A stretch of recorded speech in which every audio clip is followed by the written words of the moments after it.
TNPSC எக்ஸாமுக்கு வந்து நிறைய நீங்கள் படிச்சுட்டு இருப்பீங்க. ஸோ அதை பற்றின தகவல்களை பற்றி தான் நம்மளுடைய வீடியோவில் போட்டுட்ருக்கோம். அதை நீங்கள் வந்து ஃபாலோ பண்ணிக்கோங்க, மறக்காமல் சப்ஸ்கிரைப் பண்ணிக்கோங்க. இந்த வீடியோ உங்களுக்கு தெரிஞ்சவங்களுக்கும் ஷேர் பண்ணிவிடுங்க. இன்றைக்கி நம்ம சிலப்பதிகாரம் பற்றின 12ஆம் வகுப்பு புத்தகத்தில் இருக்கக்கூடிய ஒரு சில குறிப்புகளை பார்க்க போகிறோம்.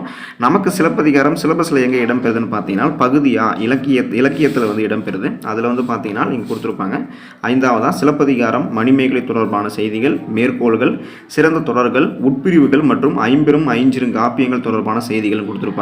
ஸோ இதில் சிலப்பதிகாரம் நம்ம தெரியும். சிலப்பதிகாரம் வந்து குடிமக்கள் காப்பியம்னு அழைக்கப்படுது, மூவேந்தர் காப்பியம், முத்தமிழ் காப்பியம், புரட்சி காப்பியம் இதெல்லாம் நம்ம சொல்லுவோம்.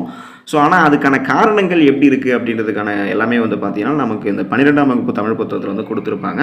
சிலப்பதிகாரத்தில் இருக்கக்கூடிய அரங்கேற்று காதையினுடைய ஒரு பகுதி தான் 12ஆம் வகுப்பு தமிழ் புத்தகத்தில் பாடமாக இருக்கும். தமிழருடைய கலை, நாகரிகம், பண்பாடு முதலானவற்றை உள்ளடக்கிய கருவூலமாக சிலப்பதிகாரம் வந்து திகழுது.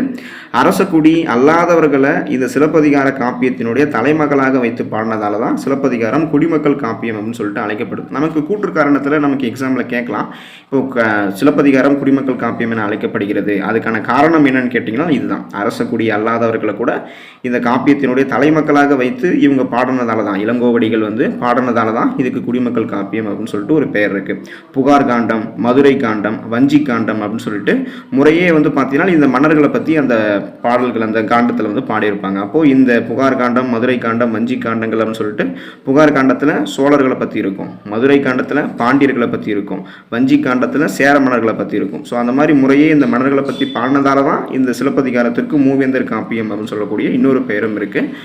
முதலாக பெண்ணை வந்து முதன்மைப்படுத்தி கொண்டு அதை முதன்மை பாத்திரமாக வைத்து அவள் வந்து அரசனை எதிர்த்து வழக்காடியதை புரட்சி அந்த மாதிரி பாடினதால புரட்சி காப்பியம் அப்படின்னு சொல்லப்படுது. இப்போது புரட்சி காப்பியம் அப்படின்றது எதனால தான் கண்ணகி வந்து அரசனை வந்து எதிர்ப்பாங்க, பாண்டிய மன்னன் அரசனை எதிர்த்து தேரா மன்னா என விழித்து அவங்க பாடுவாங்க. 10ஆம் வகுப்பு தமிழ் புத்தகத்தில் பழைய பாட புத்தகத்தில் வந்து அந்த இது இருக்கும். என்னென்னா என்கார் சிலம்பு பகர்தல் வேண்டி நின்பார் கொலை கலப்பட்ட கோவலன் மனைவி நான், கண்ணகி என்பது என் பெயர் அப்படின்னு சொல்லக்கூடிய பாட்டெல்லாமே அதில் இடம்பெறும். அந்த மாதிரி நிறைய நம்ம தகவல்கள் வந்து படித்து வச்சுக்கணும். கூற்றும் காரணத்தில் வந்து எல்லாமே கேட்கலாம். பழைய புத்தகம் புது புத்தகத்தில் இருக்கக்கூடிய எல்லா சிலப்பதிகார தகவல்களையுமே நீங்கள் படித்து வச்சுக்கிறது ரொம்ப நல்லது. இப்போ முத்தமிழ் காப்பியம் அப்படின்னா நம்ம சிலப்பதிகாரத்தை குறிப்பிடுறோம். ஏன் அப்படின்னா இயல் இசை நாடகம் ஆகிய 3 கூறுகளுமே இதில் இடம்பெறுவதால தான் முத்தமிழ் காப்பியம் அப்படின்னு சொல்லக்கூடிய பெயர் வந்து சிலப்பதிகாரத்துக்கு இருக்குது. செய்யுளாகவும் பாடலாகவும் உரைநடையாகவும் பாடப்பட்டதால் இதுக்கு வந்து உரையிடப்பட்ட பாட்டுடைய செய்யுள் அப்படின்னு சொல்லக்கூடிய பேரும் வந்து இருக்கு. மேலும் வந்து இந்த சிலப்பதிகாரம் அப்படின்னு சொல்லக்கூடிய இந்த நூல் வந்து நம்ம மேல இருக்கக்கூடிய பேரெல்லாம் கேள்விப்பட்டிருப்போம். ஆனால் பொதுமை காப்பியம், ஒற்றுமை காப்பியம், வரலாற்று காப்பியம் அப்படின்னு சொல்லக்கூடிய இந்த பேரை கேள்விப்பட்டிருக்க மாட்டோம். ஸோ இப்போ படிச்சு வச்சுக்கோங்க. பொதுமை காப்பியம், ஒற்றுமை காப்பியம், வரலாற்று காப்பியம் அப்படின்னு அழைக்கப்படக்கூடியது எல்லாமே சிலப்பதிகாரம் தான். சிலப்பதிகாரத்தினுடைய கதை தொடர்ச்சி தான் மணிமேகலை. அப்போது சிலப்பதிகாரத்தினுடைய கதை தொடர்ச்சி வந்து மணிமேகலையில் காணப்பட்டதால தான் இதுக்கு இரண்டுமே வந்து இரட்டை காப்பியங்கள் அப்படின்னு சொல்லிட்டு அழைக்கப்படுறாங்க. ஸோ இந்த கொஸ்டின் எல்லாம் குரூப் 4 வந்து கேட்டிருக்காங்க. சிலப்பதிகாரத்தை வந்து இயற்றியது இளங்கோவடிகள். சேரன் தம்பி சிலம்பை இசைத்ததும் அப்படின்னு சொல்லிட்டு பாரதி வந்து சிலப்பதிகாரத்தை வந்து குறிப்பிடுறாங்க.